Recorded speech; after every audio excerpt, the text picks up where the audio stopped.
All right. The Office for National Statistics is the first thing I'm going to talk about. The Office for National Statistics and Crime in this country, they published the crime numbers last week. Knife crime at a record high across the country. London accounting for a third of it. But, you know, while we focus on knife crime and clearly the devastation it can cause, have a listen to this. Vehicle offences. In 1 year, vehicle offences up 10%. Robberies up 6%. Burglaries up 8%. What do you suppose the clean-up rates are for national violent offences? 9%. 9% for violent offences. Now, that's down from 11% in 1 year. 95% of burglaries and robberies across the UK are not being solved. The proportion of suspects who are caught and punished has halved to 9% over 5 years. You know what the message is, don't you? The message is, if you want to do crime, you will not do the time. You can get away with it. And I'm extremely uncomfortable with it. So when I read a story about some bikers in Manchester, actually they're not bikers, they're ordinary people who happen to be motorbike owners, who patrol the streets of Manchester looking for stolen bikes, I thought, that's interesting. Why are they doing that, as if we all don't know? It's because they don't feel supported by others. So I'm quite intrigued about how vulnerable you feel in this country. 0345 6060 973 is the number. How vulnerable do you feel, and what action would you take? Because people are getting private security where they can afford it. They don't feel protected by the police at the moment, and I don't even blame the police, to be quite honest with you. And this is a Conservative government who have always been able to play law and order and the economy as two great cards in any election period. They've always been able to play those cards. Well, not now. And I think it's shameful. Anyway, let's speak to Shane, who is founder of BikerBiker, whose group shadowed Smart in the Northwest, which is another group who do this. Shane, morning to you. Good morning, Andrew. How are you? Yeah, really good, thanks. So you're a biker? I am indeed, yes. Me too. Now, what do you do? Oh, brilliant. I am, yeah. I have been since I was 17. You know, 16, got a moped on my birthday. Fantastic. Midnight, got a 250, because you could have a 250 with L plates back in the day. Now, if somebody nicks your bike, and somebody tried to nick my Thundercat all those years ago, and I chased them, and you know what? They dropped the bike and they ran. But if I had got them, I don't know what I'd have done with them. Well, this is where you need a lot of restraint. BikerBiker observed the Smart guys, and let me just say that they've done a fantastic job with their recoveries and everything. It's not just about chasing bike thieves. You know, these guys do a lot of good work up in Manchester, as do many groups around the UK, ourselves being in London. They're all volunteers. And, you know, they all do this off their own back. You know, they do it simply because they love bikes, you know. But it's dangerous, isn't it? It is dangerous. Oh. Now, what is the motivation for you? Let's talk about BikerBiker. What do you do? How often? Sure. How often do you meet? Do you have some sort of like rules of engagement booklet? How do you go about your business? Well, a lot like the Smart guys with us with BikerBiker, we literally we patrol about once or twice a week. We also do recoveries as well, and we recover bikes and give them back for free. I think the big thing here for us is we're all about the victim and not the bike thief. The victim being that once you've had your motorcycle stolen, you then if it's found by the police, it's then put into an impound, and then you have to pay £150 to get your bike back. No. Plus £10 a day. Yes, it is. Well, we have a recovery, so it's called Nice Recovery, and he, with us, with BikerBiker, as one, we then, if we find the bike, we work with the police, all legal, and we try and get that back for free. Completely free.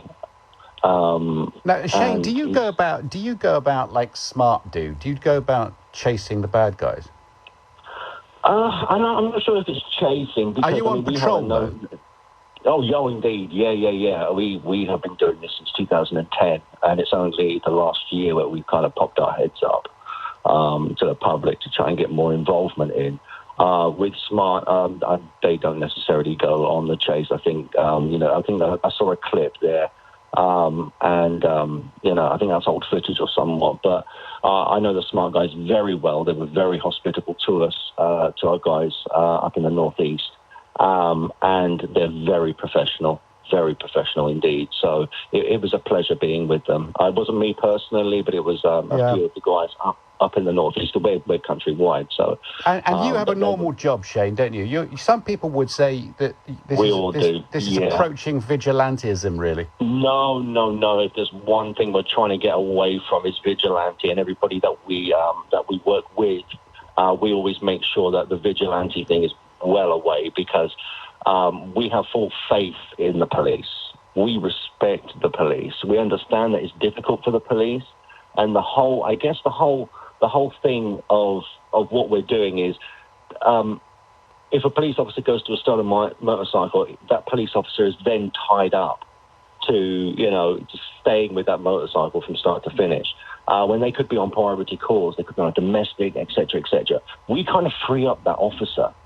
I see what you mean, Shane. You know what? Thank you for your time, and actually thank you for your work as well. I think it's really good. Thank you very much. Biker, take care of yourself. I mean, genuinely take care of yourself. Sir Peter Fahy is a former Chief Constable of Greater Manchester Police. Sir Peter, good morning to you. Good morning, Andrew. Greater Manchester, I believe, have lost a quarter of their police officers since 2010. And, people do feel very vulnerable at a lower level of things, including, I suppose, bike theft. So it's not all about knife crime, is the point I'm trying to make. People do feel vulnerable. Do you agree with me? Yeah, absolutely. And it's not just about the reduction in police numbers, Andrew. It's that the police are spending more and more time on issues that the public would not immediately recognise as police issues. Like what? Like mental health, like caring for vulnerable people. For issues about elder people, where there's concern for welfare, all very worthy things to do. But you've got to question whether you really want police officers to be doing jobs, sometimes because there's been cuts in health services or in social services. How about if somebody whines about something that they saw online? Well, again, that is just showing that the work of the police has also expanded, that beyond the traditional, we might say, bike theft and car theft and burglary, there is now a huge workload of online crime, fraud, indecent images, harassment, bullying online, which all, come to the police. And they have to put crime against people first. They have to put crime against people first before for property. Well, why with burglaries are going up 8%, robberies up 6%, vehicle offences up 10%? The clean-up rates are going down, both for violent offences. 95% of burglaries and robberies across the UK are not being solved. All of this points just to one thing: people are going to take matters into their own hands, and if they've got money, they'll pay for it. If not, they'll do it themselves. Yeah, and that is absolutely the risk. That those who can afford the security and the gated communities will do. We see more and more shops with security guards. I've seen the footage from this particular group, and I was interviewed for Sky News. I think there is quite a big distinction between them and the gentleman that you've just interviewed. What we're talking about, Sir Peter, is Smart, which is up in the northwest, which is Manchester, and BikerBiker, which is down in London. Now, Smart seem to be a bit more proactive in chasing people around. Am I right in characterising that? Yeah, that's right. And my concern, certainly from the bit of film that I saw, was that it was quite clearly exceeding the speed limit in a residential area, and certainly what looked to me as very dangerous driving. Yeah. The police are very heavily restricted when they are allowed to chase suspects, and only very highly trained officers are allowed to do that. And you can't doubt the motives of people trying to get stolen property back, but putting other innocent members of the public at risk by driving at high speeds through residential areas, trying to stop other people. And you've got to bear in mind as well that the person who's actually got the stolen bike may not realise that it's stolen. It may have been passed on to them by somebody else. And then, of course, they feel that, somebody is chasing them and they are being robbed themselves. Yeah, no, I understand that. I thought you were... I didn't think you were just being a woolly liberal there, Sir Peter. No, it is about, there is a serious risk. And I think you yourselves have sometimes covered stories about how people have been killed in police chases and police pursuits. Sure. It is a very serious issue. On the other hand, what BikerBiker were just describing sounds excellent, helping the police when bikes are recovered so that the officer can be released. They don't have to wait for the truck to arrive. But you've got cops on bikes in Manchester and they're never seen by anybody. No, because there's lots of other things they have to do, and I think we've got to be clear that, yes, there are issues about the cuts in policing, but it's always been a partnership between the police and the public. And there are now lots of ways through social media in which people can share information. People can go onto websites where often stolen property is being sold and recognise their own piece of property, which a police officer may not be able to do. So there's lots of ways by people sharing information. And certainly in the biking community, if they are absolutely... because they've got a particular interest in bikes and able to recognise unusual ones, whatever it might be, and they are sharing that information and looking out for them. It's everybody's bike, Sir Peter. Everybody's bike. I've had 2 bikes lifted. I mean, I chased... Yeah.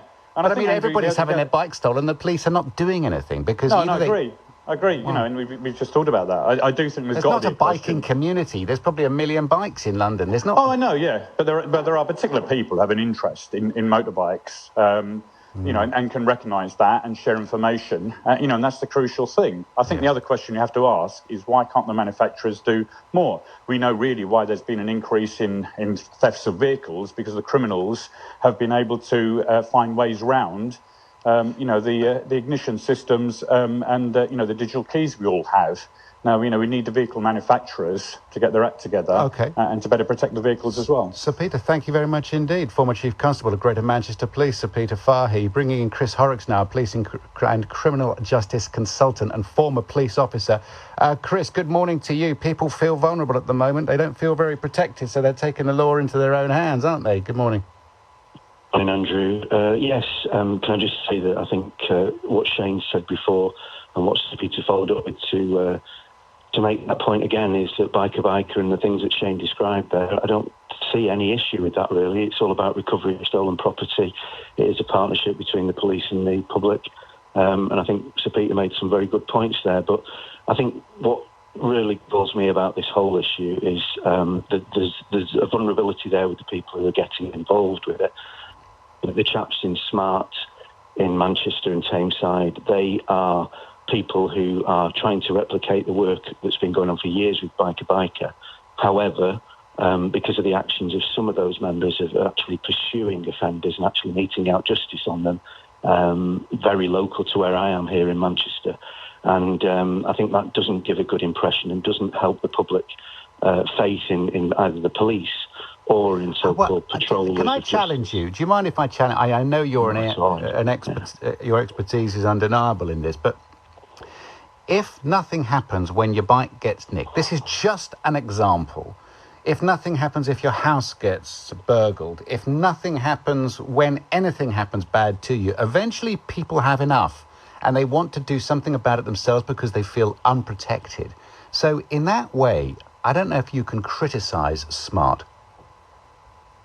I'm not saying I criticise their intentions. I don't that at all. But I do criticise the methods. Anybody who goes a lot across the line and breaks the law is just like me and you are. I've ridden motorbikes. I've been in police pursuits on both sides of that side of things. Yeah. But the point is that you can only do these things within the letter of the law, and that's what was described by Shane before. What's the point of having a law, though? Sorry to... What is the point of having a law? 95% of burglaries and robberies across the UK are not being solved. In other words, if you're climbing through somebody's top window, whether they're there or not, and sometimes it's not even being investigated, for instance, on burglary, then people are just saying in this country, what the hell? And this is a Tory government.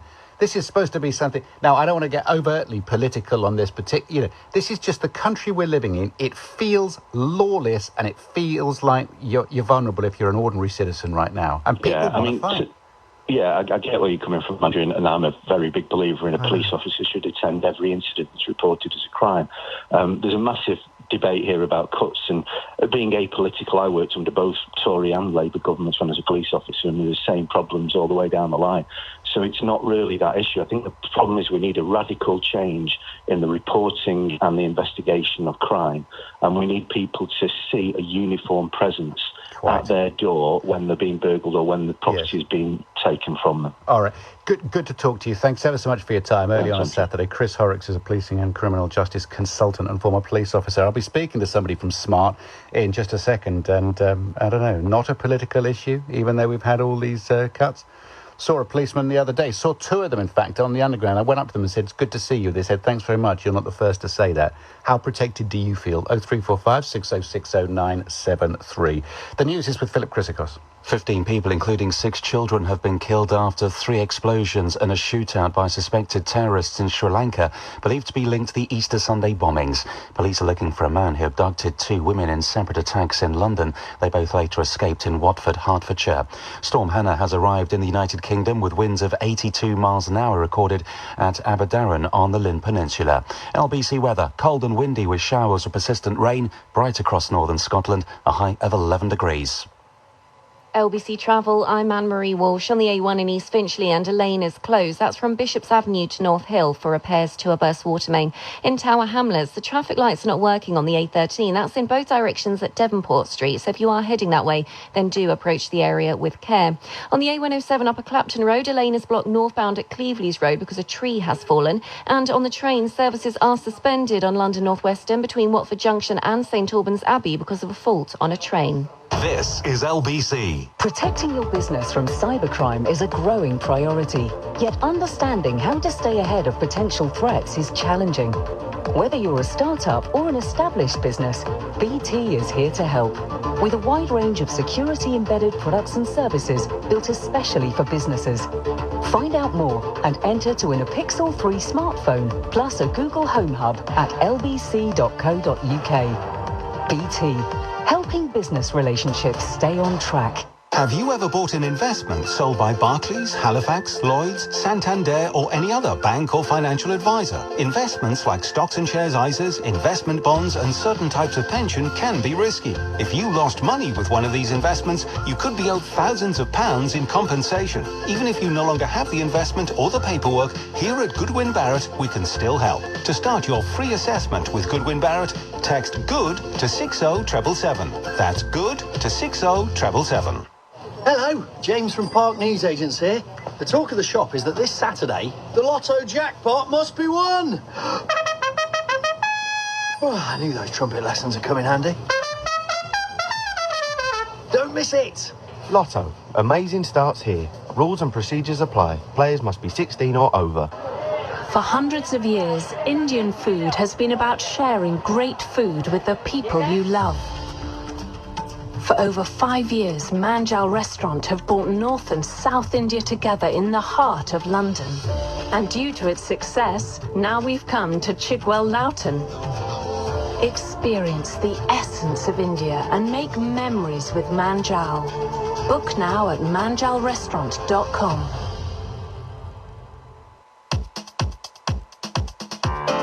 I know who phoned home. I know how to dance like Carlton. I know which TV presenter started out in a broom cupboard. And I know how to do the big fish, little fish. But I don't know my state pension.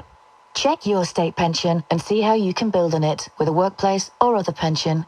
Get to know your pension at yourpension.gov.uk. Hey, big man. It's your hunch speaking. Look, there are lots of things that get me excited. Like favourites on form, underdogs biting back, or pundits proved wrong. But nothing grabs me like Betway's 4 to score. Just pick the first 4 players to score in the selected games every week. Finally, my raw talent put to the test. It's hunch time. Heed your hunch with Betway's 4 to score. It's free to play for a chance to win 50 grand this week. 18 plus, T's and C's apply, bet the responsible way. Andrew Castle on LBC. The latest after a gun battle in Sri Lanka that saw 15 more people dead, that taking place overnight. I believe that situation is over. We'll take a report from Sri Lanka in just a moment. 22 minutes past 7 here on LBC. Smart Northwest, we've been talking about a little bit. I'm delighted to say that somebody from that organisation, Steve, in fact, in Oldham, has joined us now, and it's really your story is the motivation, Steve, for why we're talking about what we are and about people feeling vulnerable in this country and taking the law into their own hands. And you've come in for some criticism, it has to be said, this morning, although kind of a pat on the back at the same time. Tell me who Smart are and what you do. Smart is an organisation that I'm part of. I've been with them roughly about 6 months now. And we get out there and we patrol the streets and we try and recover these stolen motorcycles, whether it's from being in a canal, whether it's from being in the bushes, in parks, and whether it's from people riding them around. We basically, and we do this for free. We don't charge for recovering the vehicles. We don't charge anything at all. I mean, we have a donation page if people want to donate, but we don't ask for donations. It's just what we are. We're a group of motorcyclists. I'm passionate about what we do. And what motivated you to start being a part of Smart? I'm a motorcyclist myself. I've been one since I was 16 years old. And one day I was on the social media and I seen a motorcycle that had been found by a member of the public. I got in my car, in my trailer, got there, and I met a couple of people from Smart, and they explained to me what they did and would I like to join. Yeah. And yes, I would like to join that. Since then I've joined, and obviously we recovered, within 9 months now, we recovered about 65 motorcycles. Maybe some are not back on the road, they've been burnt out or in canals or whatever, but majority of them, we get back to the owner. Some of the things that Sir Peter Fahey, the former head of Greater Manchester Police, the Chief Constable formerly, he was just saying that some of the footage he's seen of you guys breaking the law, including the speed limit, maybe confronting people who may or may not know that they have stolen the motorcycle in the first place. He had a couple of points of concern. Do you register those yourself? Like I say, we're not out there to harm anyone. We're not out there to basically put anybody at risk, not just ourselves, to the public. When we organise these patrols, they're organised proper. We set up a patrol. Everybody's linked through radio. We've also got members of our team at home that we're on tracker. They know where we are. And our objective is just to get that motorcycle back. These people that own these motorcycles, they rely on that motorcycle to get them to work. That's only mean of transport. Now, these thieves are not just stealing them and then riding on them. They're committing other crime. You know what I mean? And when we get these bikes back and we find these bikes, that's stopping them from committing any more crime on that motorcycle. Yeah, but I'm completely and utterly with you. Now, I think I understand completely where your motivation comes from. Now, you've got a day job. You're an ordinary bloke. Are you are you a parent? Are you married? Tell people if you're, are you some sort of vigilante or are you an ordinary bloke? I'm an ordinary bloke. I work 5 to 6 days a week. Yeah. Yeah. I've got a wife at home. I've got a family. I've got, you know what I mean? I've got a life out of this, but my main concern is that I'm a motorcyclist, and I was sick of seeing these motorcycles being stolen. They don't care. They don't understand when this motorcycle's stolen. It ruins a life. But it's not just that. When they get that motorcycle stolen, they get it recovered. They get charged. I think it's about £160 for recovery, and it's a £20 a day charge. We don't charge that, so we're saving that owner a lot of money.